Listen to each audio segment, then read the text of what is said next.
Shalom, sahabat yang baik hati, salam sehat selalu bagi kita semuanya. Marilah kita bersatu di dalam doa. Allah Bapa, di dalam Yesus Kristus, kami memuji, memuliakan, menyembah Engkau di dalam kehidupan kami. Engkau senantiasa menyertai, menuntun kami, apapun yang harus kami kerjakan dalam hidup ini, sehingga kami tetap di dalam terang firman Tuhan, dan kami tetap berada di jalan kebenaran-Mu. Tolonglah kami Tuhan, ketika kami merenungkan firman-Mu saat ini. Amin. Firman Tuhan bagi kita pada hari ini, dari 2 Korintus 4 ayat 11. Sebab kami yang masih hidup ini terus-menerus diserahkan kepada maut karena Yesus, supaya juga hidup Yesus menjadi nyata di dalam tubuh kami yang fana ini. Aito tong dohami akan namangolu dope di pasaha tuhamatean alani Jesusi. Asa gabe patar nang hangungulu ni Yesus di daging nami naolo matei. Hidup Yesus nyata melalui tubuh yang fana ini. Sebagai pengikut Kristus, hidup ini tidak dapat dikatakan mulus-mulus saja tanpa masalah atau pergumulan. Justru di masa sekarang ini, tantangan terbesarnya adalah datang dari dalam diri sendiri, bagaimana setia berada di jalan yang benar, tanpa tergoda dengan kemudahan-kemudahan yang ditawarkan oleh cara duniawi. Bertahan dalam kebenaran firman Tuhan, melakukan segala usaha menjadi tantangan tersendiri bagi kita.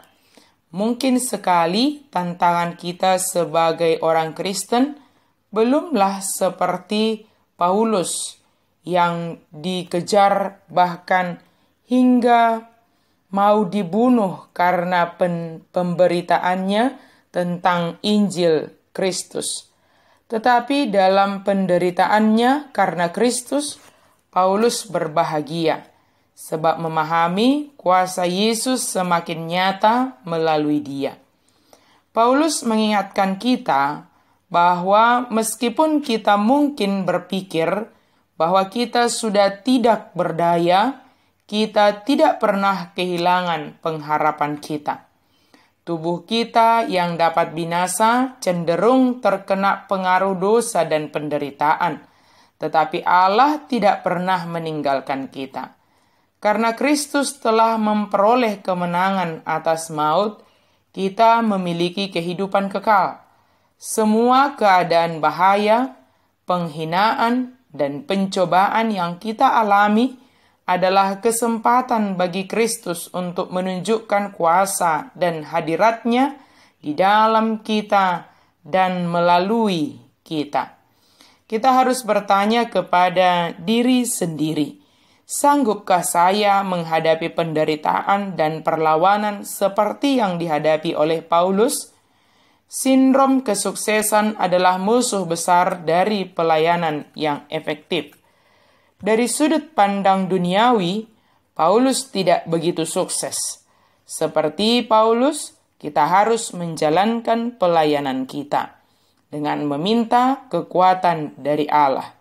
Ketika perlawanan, fitnah, atau kekecewaan mengancam untuk merampas kemenangan kita, ingatlah bahwa tidak seorang pun dapat menghancurkan apa yang Allah telah selesaikan melalui diri kita. Sahabat yang baik hati, jika Allah masih mengizinkan kita menikmati hidup dalam tubuh yang fana ini, Allah menginginkan sesuatu melalui keberadaan kita. Allah menginginkan kehadiran kita di dunia ini, menyatakan kuasa Yesus bagi orang di sekitar kita. Jangan mengutuki tubuh yang fana ini, tetapi syukurilah kehidupan yang masih Tuhan percayakan pada kita dalam tubuh yang fana ini. Sebab kitalah alat Tuhan menyatakan kehadirannya dan kuasanya di tengah dunia ini. Walau kita harus menghadapi penderitaan atau bahkan diambang kematian, tetaplah setia kepada Yesus dan rela menyerahkan diri kepada Yesus, pemilik dan penguasa atas hidup kita. Amin. Mari kita berdoa. Terima kasih Tuhan untuk firman-Mu. Biarlah kami senantiasa setia berjalan di dalam kebenaran Tuhan, walau kami harus menghadapi berbagai hal sebagai pengikut Kristus, tetapi biarlah semuanya itu menjadi alat Tuhan, menyatakan kehadirat-Mu ya Yesus Kristus, menyatakan kehadiran kuasa Yesus senantiasa di dalam dunia ini.